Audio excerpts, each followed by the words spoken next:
비트코인이 지금까지는 뭐 P2P 금융 뭐 이런 식으로 굉장히 인벌브가 많이 됐다면은 앞으로는 비트코인 블록체인을 이용한 어떤 생태계 조성이 될 수 있다는 지난해를 통해서 조금 실험이 지금 되고 있는 부분인 것 같아서 비트코인은 좀 눈여겨봐야 될 것 같다는 생각이 들고. 네네.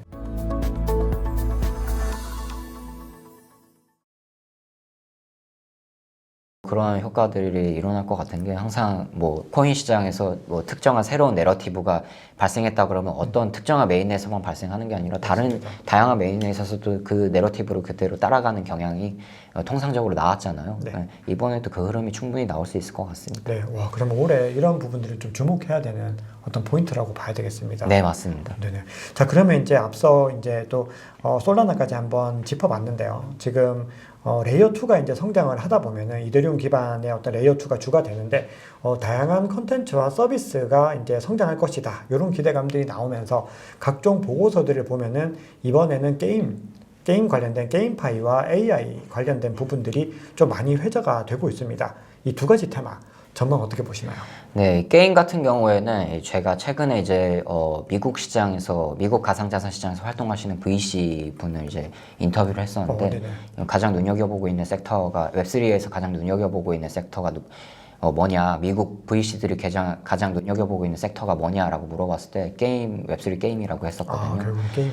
네, 그 이유는 이제 제도권 VC나 아니면 대형 가상자산 VC들 같은 경우에는 이 밸류가 명확하게 평가가 돼야 되거든요. 그렇죠. 근데 다른 영역은 그렇게 가상자산 시장 자체가 사실 밸류를 잡기가 굉장히 어렵잖아요. 불명확한 부분이 많기 때문에. 근데 게임 시장은 사실 기존의 게임을 그대로 차용해서 거기에 토큰 이코노미를 붙인 형태가 굉장히 많기 때문에 비교적 밸류를 산정하기가 쉽다, 명확하다. 그래서 이 많은 VC들이 웹3 게임을 눈여겨보고 있다라는 측면에서는 웹3 게임도 굉장히 눈여겨봐야 될 섹터라고 생각이 되고요. 네.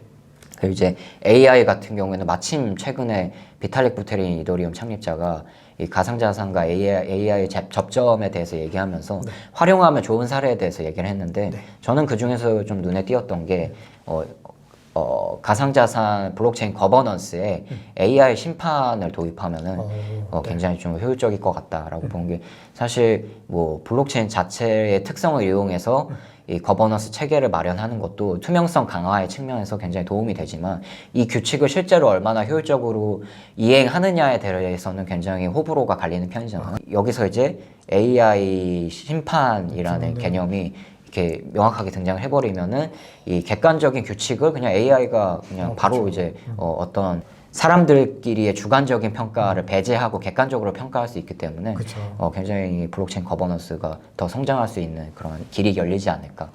예, 그리고 이런 식으로 좀 AI와 가상자산이 접목을 하면은 충분히 AI 시장도 눈여겨볼 수 있지 않을까. 크립토적인 측면에서. 네, 그렇게 생각합니다. 되게 좋은 아이디어네요.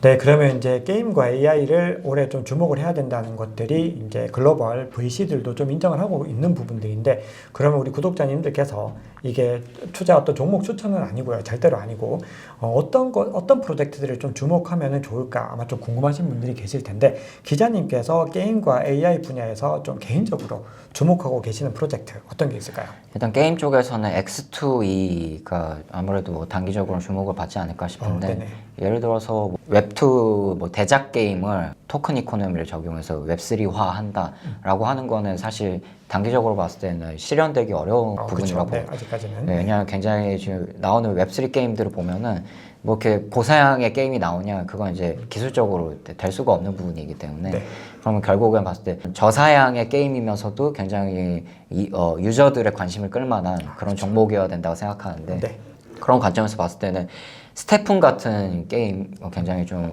유망하지 않을까 그렇게 생각합니다. 정확히 말하면 뭐 스테픈 자체가 스테픈 같은 X2E 게임. 네, 그런 류의 게임들이 아무래도 단기적으로 봤을 때는 지금의 웹3 상황에서 봤을 때는 적합한 어떤 게임이지 않나 그런 생각이 들고 AI 쪽에서 봤을 때는 사실 쉽게 생각하기는 쉽지 않은데 왜냐하면 최근에 대표적인 AI 관련 코인으로 거론이 되고 있는 월드코인 있잖아요. 근데 월드코인 같은 경우는 개념은 굉장히 좋은 것 같은데 이게 이제 AI를 통해서 홍채 인식을 하고 그걸 이제 블록체인에 저장을 해서 이제 그 홍채 인식을 완료한 이용자들한테 월드코인 토큰을 주는 그런 개념이잖아요. 네. 이 과정 자체는 굉장히 좋은데 지금 이 정보를 수집하는 과정이 중앙화돼 있고 이 프라이버시를 지키고 있느냐라고 봤을 때 굉장히 논란이 많이 되고 있거든요. 네. 그래서 마침 최근에 홍콩 당국에서도 이 월드코인이 데이터 수집을 프라이버시를 보호하면서 하고 있지 않은 것 같다라는 그 혐의를 적용하면서 네. 그 이제 당국에서 영장 발부받아서 홍콩 사무실 압수수색했거든요. 네네. 그런 논란이 좀 있기 때문에 그럼 다른 나라에서도 이런 것들이 이어지게 되겠네요. 네, 다른 나라에서도 충분히 똑같은 상황 벌어질 수 있다고 보고, 그래서 AI 같은 경우에는 확실히 유망은 한데 이런 뭐 규제 리스크들이 좀 같이 따라오기 때문에 굉장히 변동성이 좀 크지 않을까 그렇게 보고 있습니다. 그러네요. 이게 좋은 어떤 프로젝트를 선정하는 것들이 고민해야 되는 지점들이 굉장히 더 많겠습니다. AI는 그 특성상. 네. 왜냐하면 AI에 대한 부분들 자체도 이미 어떤 규제에 대한 부분들이 정립이 안 됐는데 이게 이제 한 단계 더 갔을 때는 조금 더 변동성을 고민을 하셔야 되겠다. 이렇게 볼 수 있겠습니다. 자, 그러면 이제 개인적으로 지금 계속해서 레이어 1과 레이어 2에 대한 이야기들을 좀 나누고 있는데요. 이것도 이제 구체적으로 한번 좀 여쭤보면 좋을 것 같아서 기자님께서 개인적으로 주목하고 계시는 레이어 1이나 레이어 2 프로젝트 있으실까요? 네, 레이어 1은 뭐 사실 비트코인이고요. 네. 클래식한 부분에서 비트코인이고 뭐 새롭게 뜨는 메인넷 중에서는 세이가 있는 것 같습니다. 아, 역시 세이. 네. 네, 비트코인 같은 경우에는 최근에 뭐 인스크립션도 그렇고 뭐 스택스 같은 비트코인 기반의 어떤 생태계를 만들려는 프로젝트들도 네. 그렇고 비트코인이 지금까지는 뭐 P2P 금융 뭐 이런 식으로 굉장히 인벌브가 많이 됐다면은 앞으로는 비트코인 블록체인을 이용한 어떤 생태계 조성이 될 수 있다는 가능성도 충분히 지난 해를 통해서 조금 증명이 조금 되어가는 네, 거죠. 실험이 지금 되고 있는 부분인 것 같아서 네. 비트코인은 좀 눈여겨봐야 될 것 같다는 생각이 들고 네네. 그리고 신규 메인넷 레이어 1 같은 경우에는 세이 같은 경우에는 최근에 세이 업그레이드를 진행하면서 특징으로 내세웠던 게 병렬 가상 머신을 적용하겠다. 네네, 이게 맞습니다. 메인넷 중에서 최초 사례거든요. 네. 네, 그래가지고 이 병렬이 되면은 가상 머신이 병렬이 되면 확장성의 폭이 훨씬 늘어나는 측면이 있기 때문에 네. 이 스펙을 기반으로 어떤 생태계가 조성될 거냐 뭐 이런 포인트를 이제 어떻게 보면 바라보는 것도 투자자들 입장에서 굉장히 중요한 이슈이지 않을까 네네. 싶습니다. 그리고 레이어 2 같은 경우에는 아무래도 레이어 2는 이더리움 생태계 기반에서 굉장히 활성화되고 있기 때문에 네. 아까 말씀드렸던 대로 옵티미즘이나 아비트럼 같은 이제 굉장히 대형 레이어 2 프로젝트들이 아무래도 관심을 많이 받지 않을까 생각하고 맞습니다. 특별히 옵티미즘 같은 경우에는 코인베이스 같은 거 코인베이스 생태계하고 인벌브를 해서 굉장히 레이어 2 생태계로 확장하고 있는 그런 시도들을 하고 있기 때문에 또 하나의 어떤 주목할 만한 포인트이지 않을까 싶습니다. 맞습니다.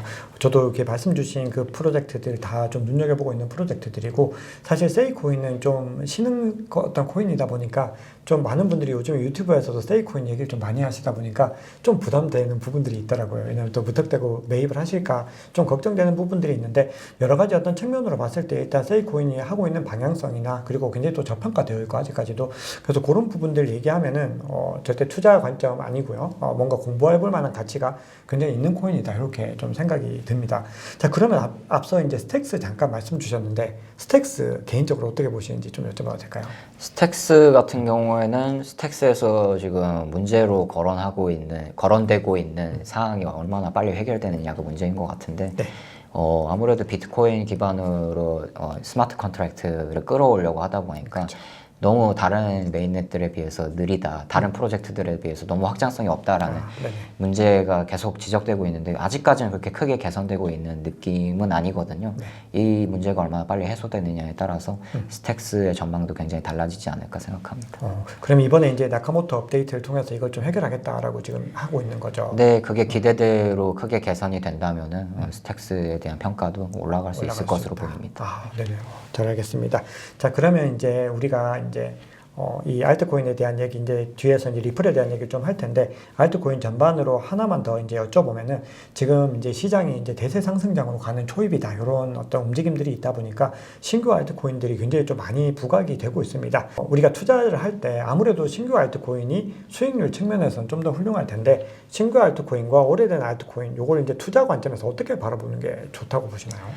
네, 뭐 말씀하신 대로 뭐 상승률 측면에서 보면은 뭐 신규 알트코인에 투자하시는 게 좋겠죠. 그렇죠. 네, 근데 문제는 신규 알트코인 같은 경우는 변동성이 너무 크다 보니까 맞습니다. 예, 투자자분들이 굉장히 뭐 마이너스 네. 50%도 뭐 수시로 네. 갈 수도 있는 상황이고 사실. 네, 뭐 첫날에는 플러스 50%였다가 뭐 자고 일어나면 마이너스 50%가 될 수도 있는 부분이라서 네네. 굉장히 투자에 유의해야 되지 않을까 하는 부분이 있고 뭐 다만 뭐 웹3 생태계를 워낙 너무 잘 아시고 그리고 뭐 전업 수준으로 막 이제 트레이딩을 수시로 할 수 있는 환경이 되시는 분들이라면은 뭐 신규 아트코인을 막 사고 팔고 하시는 것도 그렇죠. 뭐 좋은 투자 전략이 될 수 있겠죠. 근데 일반적인 투자자분들 같은 경우에는 사실 뭐 이렇게 트레이딩에 이렇게 많은 시간을 쏟을 수도 없고 그렇죠. 뭐 웹3 리서치를 딥하게 할 수도 없고 그런 상황이잖아요. 그러다 보니까 일반적인 투자자분들은 아무래도 이렇게 상대적으로 시가총액이 좀 크고 안전한 알트코인을 투자하시는 게 좋지 않을까 생각합니다. 네네. 생각 완전히 똑같으십니다. 그러니까 이게 많은 분들이 좀 오해를 하시는 게